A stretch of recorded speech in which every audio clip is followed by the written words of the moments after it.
प्यारे छात्रों, आप सभी का इस चैनल पर स्वागत है। आइए कक्षा 12वीं विषय गणित फरवरी माह के असाइनमेंट के प्रश्नों का हल यहाँ देखते हैं। प्रश्न पहला, ग्राफी विधि से लाभ फलन या जेड का न्यूनतम मान ज्ञात करना है। विवरोध दिया गया है। तो उद्देश्य फलन z बराबर -3x + 4y और दिए गए विवरोधों को नंबर 1, 2, 3, 4 दिया गया। सबसे पहले विवरोध 1 को लेते हैं, x + 2y बराबर 8 और एक बार x बराबर 0 रख के y का मान निकालने से 4 आया और y का मान 0 रख के x का मान निकालने से 8 आया। इससे ये पता चल जाता है कि रेखा जो 1 है वो 0, 4 और 8 0 से जाती है। अब हम समीकरण 1 में x और y दोनों का मान 0 लेते हैं तो 0 ≤ 8 जो कि सत्य है। अतः छायांकित भाग मूल बिंदु की ओर होगा। ये क्लियर होता है। इसी प्रकार समीकरण 2 को 3x + 2y = 12 लेते हैं और आगे हल करते हैं तो यहाँ भी छायांकित भाग मूल बिंदु की ओर आता है और रेखा 0, 6, 4 0 से जाती है। चूँकि असमीका 3 और 4 में x और y दोनों ही 0 से बड़े हैं, अतः प्रथम चतुर्थांश में स्थित होगा इस दिए गए समस्या का हल।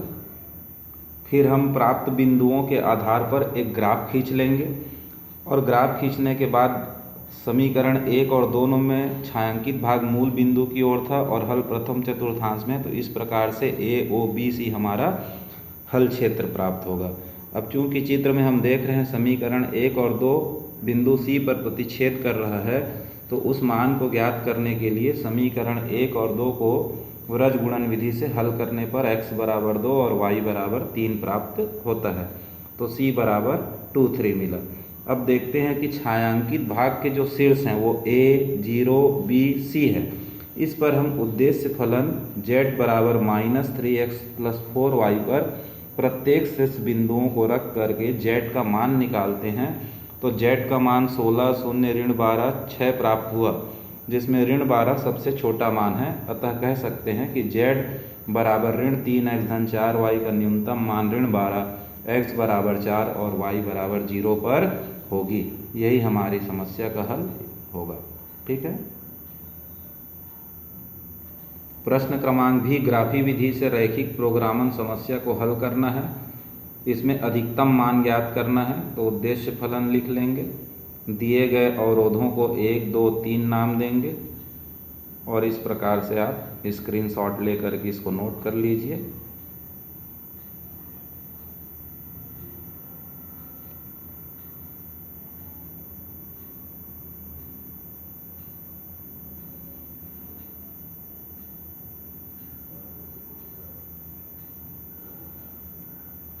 समीकरण 1 और 2 को हल करने पर x और y का मान आ गया। ग्राफी चित्र बना लेंगे और फिर शीर्ष बिंदु A, O, B, C पर उद्देश्य फलन का मान ज्ञात करिए। तो देख रहे हैं यहाँ अधिकतम मान 14.74 प्राप्त हुआ है। ये आंसर लिख लेंगे इसको। फिर क्वेश्चन नंबर 3 देखते हैं। 3 सिक्कों को उछाला गया। मान लें E घटना 3 चित्त या पट प्राप्त होना और F घटना न्यूनतम 2 चित्त प्राप्त होना और G घटना अधिकतम 2 पट प्राप्त होना को निरूपित करते हैं। तो युग्म EF, FG और FG में कौन कौन से स्वतंत्र हैं और कौन कौन से पराश्रित हैं। तो देखिए, 3 सिक्कों को उछालने पर जो प्रतिदर्श समष्टि प्राप्त होगा वो लिख लीजिए। इसकी कुल संख्या NS बराबर 8 है। E 3 चित्त या 3 पट बोला है तो HHT, ट्रिपल T हो जाएगा। तो इसमें कुल अवयवों की संख्या 2 हुई। F न्यूनतम 2 चित्त प्राप्त होना, चित्त यानी हेड, तो 2 हेड, 2 हेड, 2 हेड और 3 भी आएगा तो चलेगा। तो NF बराबर हो जाता है 4।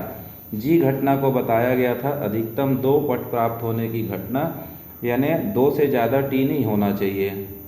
पट यानी पुछ, तो TTH इस प्रकार से निकालेंगे तो इसकी संख्या आएगी 7। अब PE निकाला, यानी हुआ 3 चित्त या 3 पट आने की प्रायिकता 1/4।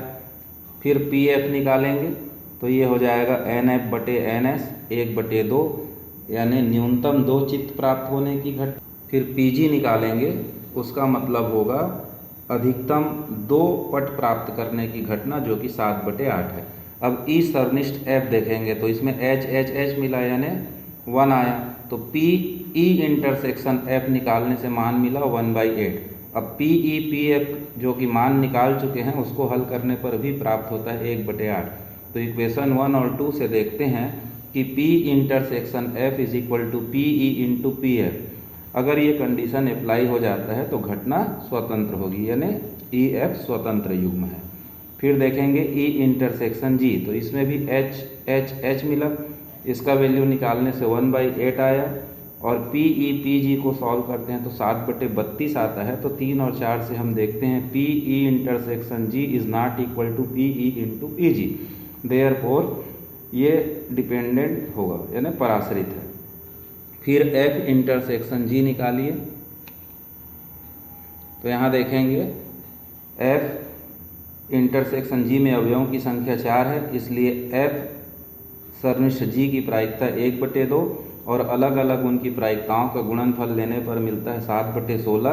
तो 5 और 6 से ये भी बराबर नहीं है, अतः पराश्रित है। ठीक है, 2 थैले हैं। प्रथम थैले में 3 लाल और 4 काली गेंदें हैं, जबकि द्वितीय थैले में 5 लाल और 6 काली गेंदें हैं। किसी एक थैले से यदि त्रय एक गेंद निकाली गई है जो कि लाल रंग की है, इस बात की क्या प्रायिकता है कि यह गेंद थैले द्वितीय थैले से निकाली गई है। तो इसमें बेज प्रमेय का प्रयोग करते हैं। मान लेते हैं E1 प्रथम थैले के चुनाव की घटना और E2 द्वितीय थैले के चुनाव की घटना है। तो E1 और E2 की प्रायिकता 1/2 हो जाएगी। अब मान लीजिए R एक लाल गेंद होने की घटना है, तो PR/E1 इसका मतलब होता है लाल गेंद होने की घटना, जबकि वह थैला प्रथम थैले से निकला है, 3/7 हो जाएगा। PR/E2 मतलब लाल गेंद होने की घटना जबकि दूसरे थैले का चयन किया गया है। अब देखेंगे PE2/R का मतलब होता है लाल गेंद होने की प्रायिकता, मतलब दूसरे थैले से लाल गेंद होने की प्रायिकता। तो E2/ER E2/R अर्थात दूसरे थैले से गेंद निकलने की प्रायिकता जबकि वह लाल गेंद है। तो उसके लिए बेज प्रमेय से ये फार्मूला लगा देंगे। सभी मान ऊपर निकाल चुके हैं, उन मानों को रख करके सॉल्व कर देंगे, तो इसका मान आ जाएगा 35/68। लास्ट क्वेश्चन देखते हैं। एक अनभिन्नत पासे को फेंकने पर प्राप्त संख्याओं का प्रसरण ज्ञात कीजिए। तो पहले देखेंगे एक पासे को फेंकने पर प्राप्त जो प्रतिदर्श समष्टि है 1 2 3 4 5 6 हो गया, यानी NS = 6 है। अब माना x पासे पर प्राप्त संख्या को प्रकट करने की घटना है या प्रकट करता है, तब x बराबर पासे में या तो 1 आएगा, 2 आएगा, 3 आएगा, 4 आएगा, 5 आएगा या 6 आएगा। इसलिए इसके लिए प्रायिकता बंटन चार्ट बना लेंगे। 1 आने की प्रायिकता, 2 आने की प्रायिकता 3। तो प्रत्येक अंक में आएगा तो एक ही होगा, तो सब में प्रायिकता जो निकलेगा 1 आने की प्रायिकता 1/6, 2 आने की प्रायिकता 1/6, इसी प्रकार 3 4 5 6 प्रत्येक अंक के आने की प्रायिकता 1/6 होगी। अब हम देखेंगे प्रसरण। प्रसरण को वेरिएंस बोलते हैं। तो variance of x is equal to होता है EX² माइनस EX का होल स्क्वायर। EX का मतलब है summation of XI² into PXI। ठीक, अब x मतलब 1 2 3 4 5 और PX मतलब 1 2 3 प्राप्त करने के लिए जो उसकी प्रायिकता है, उन मानों को यहाँ पर रखते हुए आगे हल करते जाएंगे।